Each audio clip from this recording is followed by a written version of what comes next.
ရာသီဥတုကလည်းအေးလာပြီဆိုတော့ကျွန်တော်မေးကြတယ် brother clown house ကဟီတာလိုလားဆိုတော့ဘယ်လိုပြောလဲ clown house ကတော့ဟီတာလိုတယ်ဗျကျွန်တော်ခုနောက်ပိုင်းရာသီဥတုကလည်းညဘက်တည်းကအေးပြီးတော့နေကင်းဘက်တည်းကပူလာတယ်အဲ့လိုပူတဲ့အတွက်ကြောင့်မလို့ငါးတွေက temperature ပြောင်းလဲတဲ့အတွက်တော်တော်ခံရတယ်ဗျ clown house ဆိုတာကလည်းပူပိုင်းနေတဲ့ငါပူပိုင်းနေတဲ့ငါဆိုတော့သူကတရားမရှိမဖြစ်လို့ရတယ်ပြီးတော့အချိန်ကတော့ကျွန်တော်28ကနေ30ကြာထားပြီးအဆင်ပြေတယ်ဟီတာနဲ့ကြတော့ temperature ကအရင်အပြောင်းလဲမမြန်တော့ဘူးကျွန်တော်ဒီအချိန်တိုင်းပဲရှိတယ်အဲ့အတွက်ကြောင့်မလို့ငါးတွေတော့လည်းအဆင်ပြေတယ်နောက်ထပ်တစ်ခုသတိပြုရမှာကြတော့ကျွန်တော်ဟီတာပေးတဲ့အခါကျရင်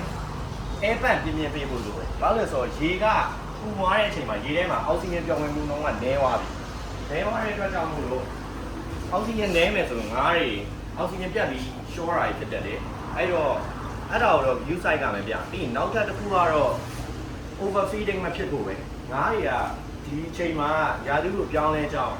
ကျန်းမာရေးအခြေအနေထိလွယ်ရှလွယ်တဲ့အခြေအနေပေါ့အဲ့ချိန်မှာအစာတွေအများကြီးကျွေးလိုက်ရင်တို့ကအစာကောင်းကောင်းမချက်နိုင်တော့ဘူးမချက်နိုင်တဲ့အတွက်ကြောင့်မို့လို့ချီးပြူကြတာတို့တခြားယောဂဖြစ်တာတွေ white spot တို့အများကြီးဖြစ်သွားနိုင်တယ်အဲ့အတွက်ကြောင့်မို့လို့ခုချိန်ကတော့သူသတိပြုရမယ်ပြီးရင်ရေကတော့လည်းပုံမှန်လဲပေးဖို့လိုတယ်တပတ်တစ်ခေါက်လောက်ကိုဖြစ်ဖြစ်ကျွန်တော်အောက်ချိန်မှာရှိတဲ့အနေလေးတွေစုပ်မယ်ဘာလို့လဲဆိုတော့မစုပ်တဲ့အခါကျရင်အညစ်အကြေးတွေရစေအမိုးနီးယားရဲ့ nitrate တွေထွက်ပြီးတော့ငါးအတွက်မကောင်းတဲ့ဓာတ်တွေဖြစ်သွားမယ်ပေါ့အဲ့တော့အဲ့ဒါလေးတွေကိုအဓိကသူသတိပြုရမယ်ပြီးတော့ရင်ရေလဲပြီးတဲ့အခါတိုင်းလည်းကျွန်တော်တို့ဒီကန်ထဲမှာရှိတဲ့အပူချိန်တိုင်းပဲအပြင်အရေကိုလည်း temperature တူအောင်လို့ညှိပြီးတော့ပြန်ထည့်ပေးမှရမယ်အဲ့ခါကျရင်ငါးတွေကလည်း stretch ဖြစ်တဲ့တော့နည်းသွားမယ်ပြီးတော့သူတို့အတွက်လည်း temperature တူတူပဲဖြစ်မယ်နောက်ထပ်တစ်ချက်ကတော့ရေလဲပြီးမှရင်စားကြမ်းနဲ့ထည့်အောင်ပြစားကြမ်းဆိုတာလည်းကျွန်တော်အိုင်ဝဲစားရင်မဟုတ်ဘူးကျွန်တော်ဒီအပြင်မှာဟို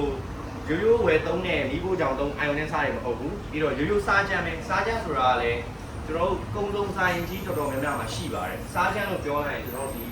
ဟိုပင်လယ်စားအကျန်းခဲလေးတွေဗျအဲ့ဒါလေးတွေသုံးပေးမှငါးလေးအတွက်လည်းသဘာဝဆေးပဲတို့အတွက်လည်းအဆင်ပြေတယ်အဲ့တော့ဒီအချိန်မှာသူသတိပြုရမှာတော့ကျွန်တော်ပီတာတက်ဖို့နဲ့air pan ကောင်းကောင်းပေးဖို့ပဲ